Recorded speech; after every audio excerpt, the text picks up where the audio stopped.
Allez, allez. Allez, allez. Allez, allez. Donc en fait, souvent, j'essaye de simplifier en me disant ce qui est plus important, c'est que même s'il y a des gens qui font une note, mais leur note elle est vraiment pile dans la musique. Même un professionnel, il ne saurait pas la faire mieux.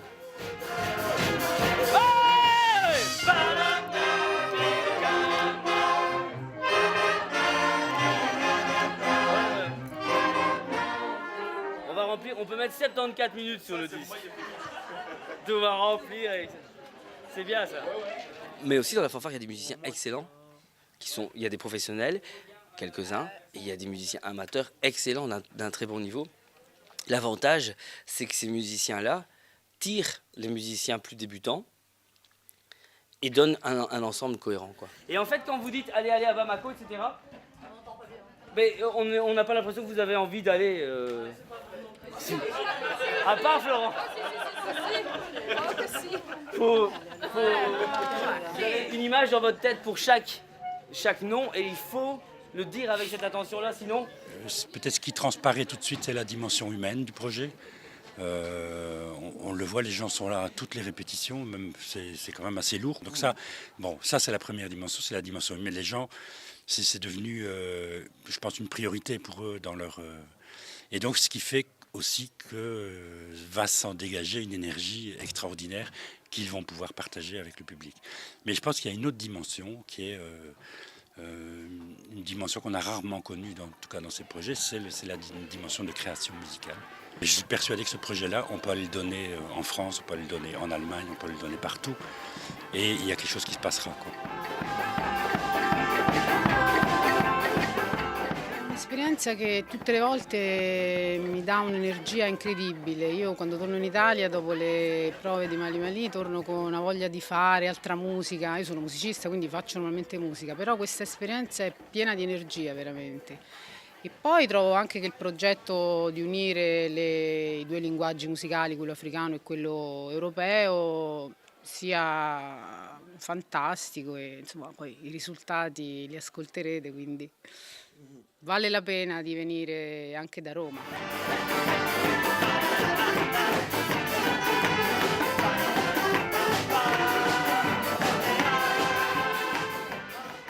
C'est toujours chouette de chanter et voilà, j'ai fait plein de connaissances, quoi.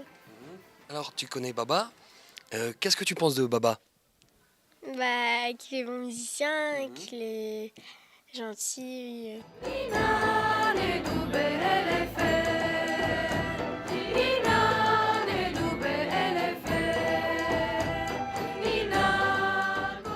Qu'est-ce que ça te fait qu'il y a une chanson qui t'est dédiée, il a composé une chanson pour toi? Bah, ça m'a fait plaisir quand il me l'a dit. Ça me fait plaisir aussi de chanter avec lui. Ça fout pas la trouille de chanter comme ça en solo, enfin en duo avec lui? Bah si quand même, parce que même quand on est juste en répétition, c'est déjà dur de chanter devant tous les musiciens, les choristes et tout. Mais donc devant le public, ce sera encore plus dur, mais ça va aller.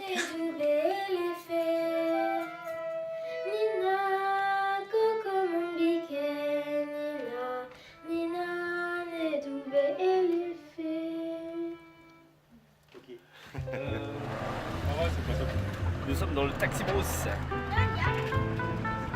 Sur le goudron. Sur le goudron.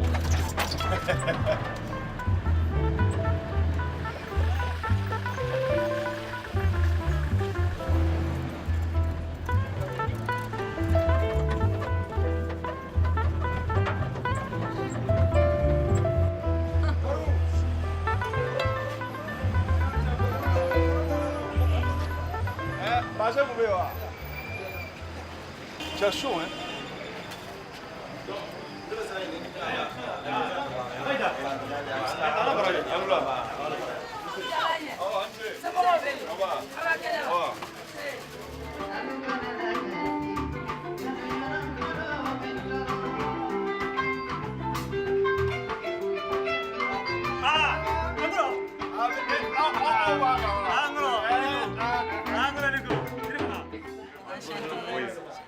en train de préparer seulement son album. Ok. Parce qu'elle a son album, parce qu'il a son groupe, seulement le Ngoniba. C'est ça, Odé Doda? Oui.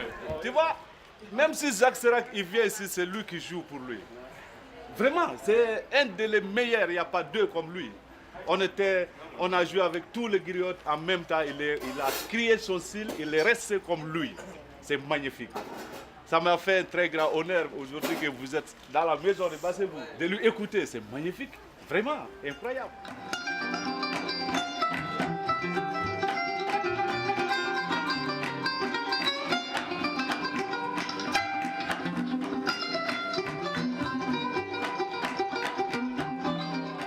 Ngoni, ça nous appartient, c'est pour nous, les griots. C'est pas pour quelqu'un d'autre, c'est pour nous, les griots. Depuis aux environs du XIIIe siècle, on a les Ngoni ici.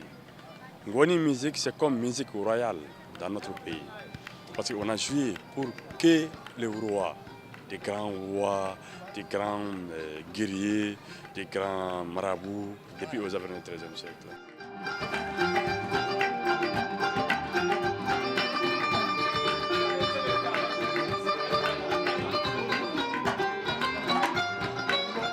Faire un orchestre rien que les Ngoni, c'est une création qu'il n'y a personne qui a fait ça.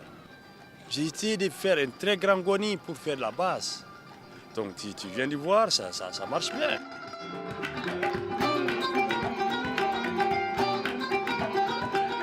Moi, mon rôle, par rapport aux cultures du Mali, je veux que notre culture reste. Je veux que notre instrument, ça reste.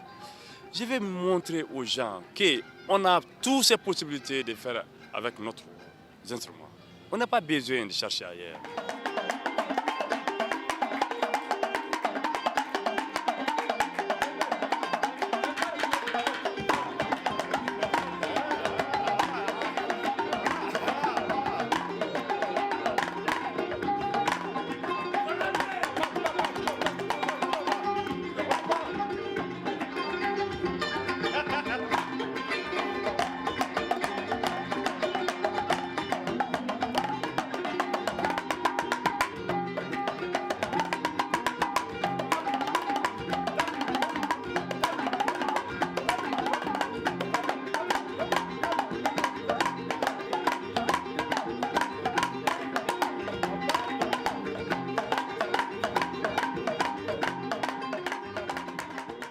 J'ai jamais vu quelqu'un qui jouait des tamans comme Baba.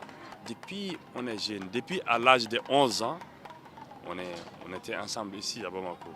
On a commencé, on a accompagné tous les griottes d'ici au Mali. Tous les griottes, ils l'appellent, ah Bassebou, tu viens jouer avec moi, tu viens m'accompagner là. Ah Baba, et tu viens là. Tout le monde a besoin de nous. On s'amusait bien. Elle avait un petit moto qui s'appelle 103. Ouais, pour ma moto, c'était plus grand que son moto. Il avait un petit bouton, c'est les motos, ça tourne comme ça, tu vois. Celui qui avait un petit moto. Il n'avait même pas de foire. Moi, j'avais un très grand moto. Si on fait les courses, chaque fois, je dépasse.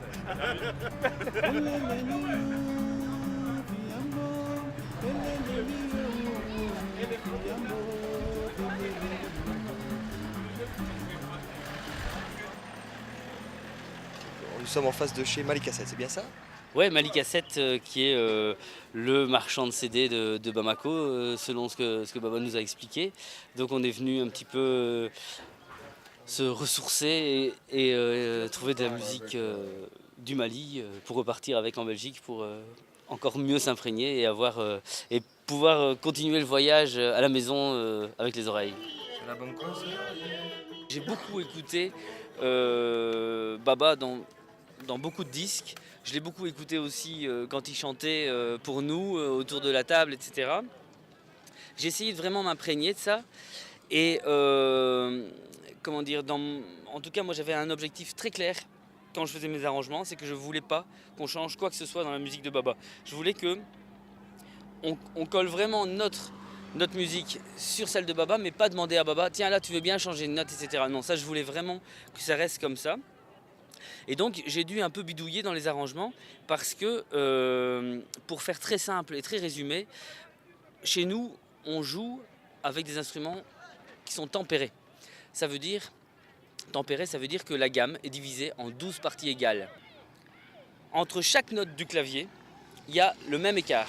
Ça veut dire qu'on peut jouer n'importe quelle mélodie en commençant par n'importe quelle note, à condition de respecter les écarts. Ça, c'est la musique de chez nous, la musique tempérée. Maintenant, tout ce qui est musique traditionnelle, c'est pas de la musique tempérée. C'est la musique c'est la musique qui utilise les harmoniques naturelles, les harmoniques de la nature. Et donc Baba, quand il chante une tierce, par exemple, eh ben, la tierce, elle est un peu plus basse que la tierce du piano. Mais en réalité, c'est pas le piano qui est juste et Baba qui est faux. C'est en tempérant les instruments, on a un peu dû tricher. Pour diviser la gamme en 12 parties égales, on a dû un peu tricher. Et donc, quand moi j'ai fait des arrangements par rapport à Baba, je ne voulais pas qu'il chante de manière tempérée. Je voulais qu'il puisse continuer à chanter vraiment comme il chante habituellement. Donc j'ai dû un peu bidouiller dans les accompagnements pour dire, bon, ben, si là Baba fait telle note, il ne faut pas que je la mette aussi à la clarinette par exemple, parce que si Baba et la clarinette le font, ça va sonner faux. Donc il faut toujours un peu tourner autour de ça pour mettre en évidence la mélodie de Baba. On y va pour la répète. On prend un L, histoire de se mettre dans le bain. Et alors l'idée, c'est qu'on va prendre que le Zimbabwe. C'est pour un autre passage du disque. La rythmique. 1, 2, et 1, 2, 3, et...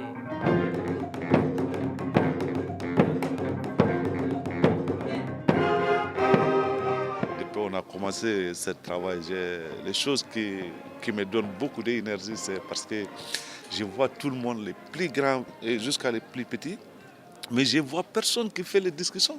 Je vois personne qui est fâché, tout le monde est content, on est ensemble. Ça donne la force vraiment à 200% dans ce projet.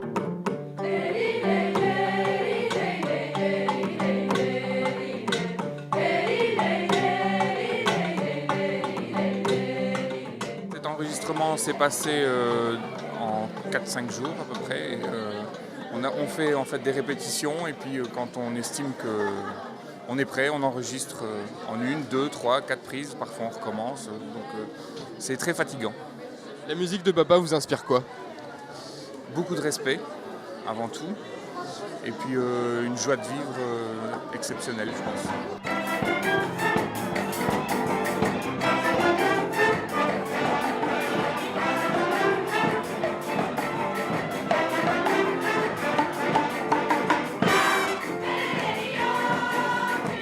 Chaque fois qu'on passe un moment ensemble, en fait, on se connaît peu les uns les autres, mais quand on y est, on a l'impression que c'est fusionnel et on n'a jamais envie de se quitter. C'est ça qui est fabuleux, quoi. Donc voilà. Donc c'est toujours super. Et là, en plus, on aura une trace et orale et visuelle puisqu'il y aura le DVD avec le making of. Donc c'est génial.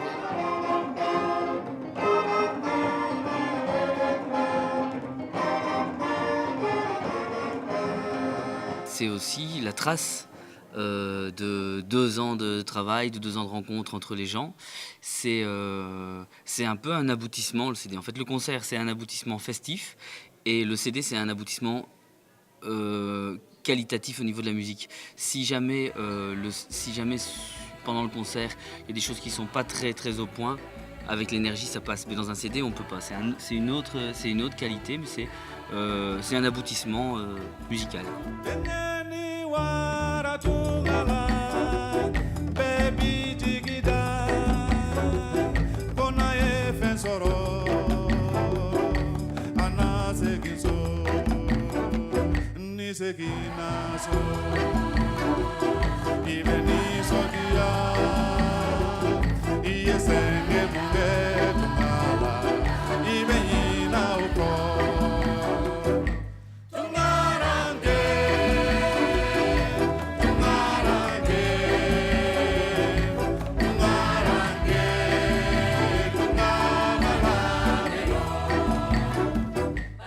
Moi, je peux dire, je n'ai jamais vu les projets comme ça. Au Mali, personne n'a fait ça.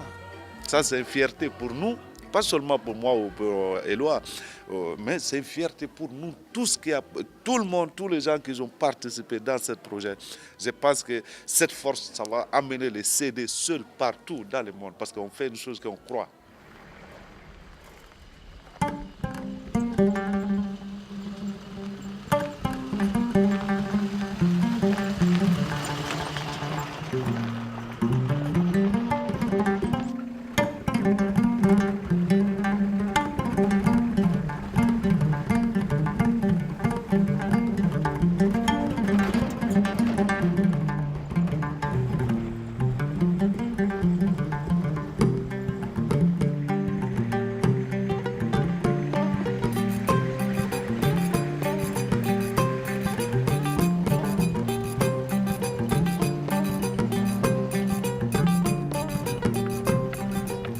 Nous arrivons donc à Kenenkou bientôt, un village situé à environ 40 km de Bamako.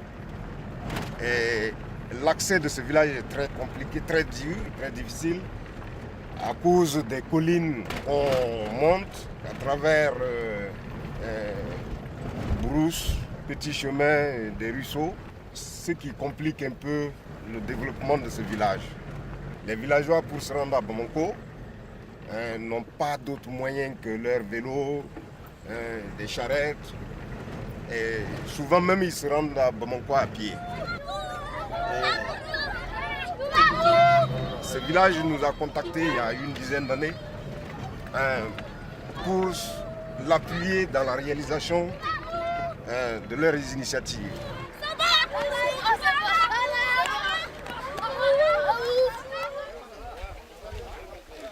Vous avez vu qu'on a choisi votre village, c'est aussi votre chance. Parce que les étrangers n'arrivent pas partout comme ça.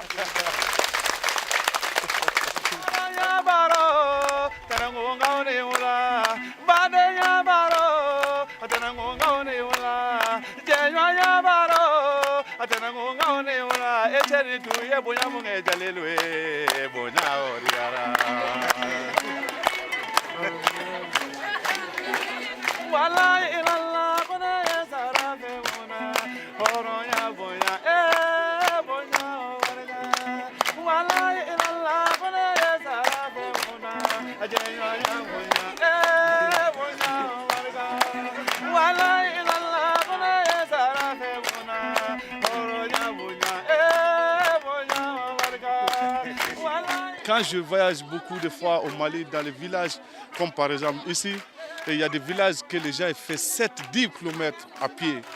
Si tu vas dans le pays d'Ogon, à Sanga jusqu'à Banané, c'est 7-10 km. Les gens, tous les jours, ils font 5-10 fois aller chercher de l'eau, amener à la maison.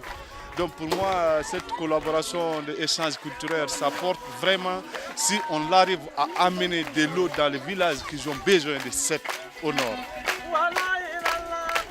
Et moi, musicalement, je suis prêt. C'est pour cela qu'on est là aujourd'hui avec les projets en Belgique, Mali, toujours pour aider les villages avec de l'eau.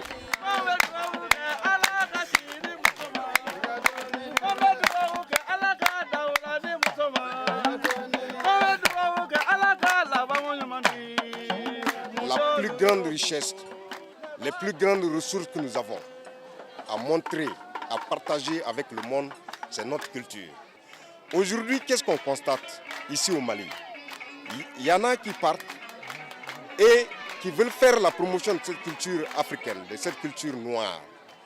Arrivés en Europe, ils gagnent des revenus, ils gagnent des ressources.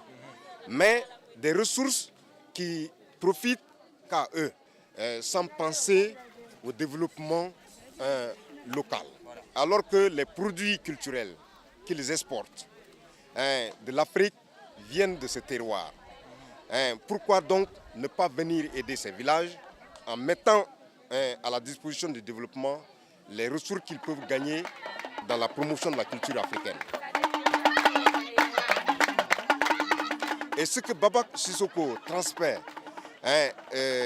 dans le monde, ce qu'il dit à travers son tamani, ce qu'il dit à travers le goni, il veut que justement cette culture aille plus loin, mais en même temps, le retour de la culture, le retour des produits de la culture au service de sa famille, au service de son peuple, au service des villages situés au Mali et en Afrique.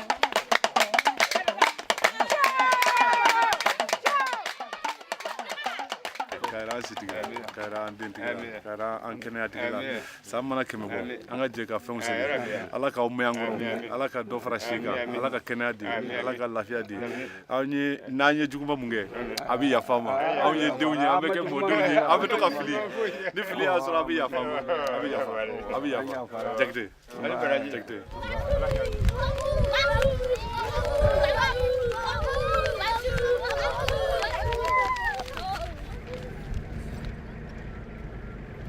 Nous, les Européens, on a toujours tendance à considérer que l'Afrique est un continent très pauvre, où il n'y a rien matériellement, etc. Effectivement, si on regarde sous cet angle, c'est vrai. Mais le contact que les gens ont ici entre eux, la connaissance de leur passé, la connaissance de leur histoire, la connaissance de la nature, tout ça, ils sont beaucoup plus riches que nous. Et donc c'est vrai que matériellement, on pourrait se dire qu'en Afrique, ils n'ont pas des belles voitures comme nous, des belles maisons. C'est pas ça être riche en Afrique. Être riche en Afrique, c'est bien connaître ses amis, bien connaître sa famille, profiter des moments présents, etc. Et ça, je pense que c'est vraiment ce que je vais retenir de mon voyage au Mali. L'Afrique, elle est pauvre sous certains angles, mais elle est beaucoup plus riche que nous sous plein d'autres angles.